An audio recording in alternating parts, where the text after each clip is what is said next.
At the height of his career for England, Luther Burrell was being racially abused. But he said he couldn't speak out about it for fear of losing his place in the team. Last summer, he did report comments about slavery and how he was mocked by his colleagues at Newcastle Falcons. The RFU said today that after an investigation, all of the allegations he made were true.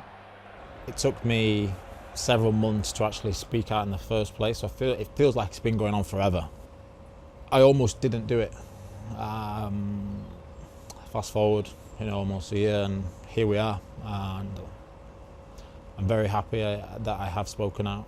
93 members of staff were interviewed, including players and coaches, and investigators found evidence of a racist term on a players' WhatsApp group. The Rugby Football Union has ruled out taking disciplinary action against the perpetrators because Luther Burrell didn't want to name them. I don't want retribution. And it's never been about that for me. I don't want to put people under the spotlight and ruin their lives.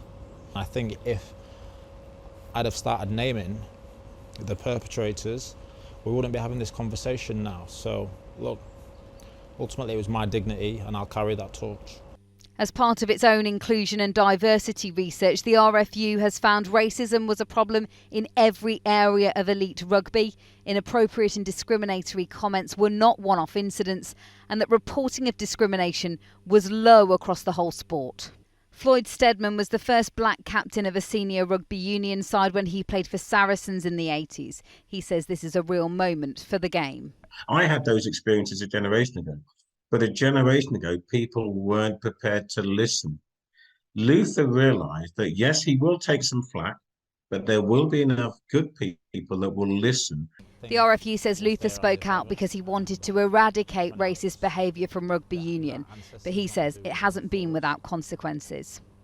I don't think I'd be getting picked up by a Premiership club anytime soon. People think I've retired. I've not announced retirement. Newcastle Falcons said had Luther gone to the HR department, it would have dealt with his allegations. The RFU has published a plan to improve diversity and inclusion and has promised to report on its progress starting next year.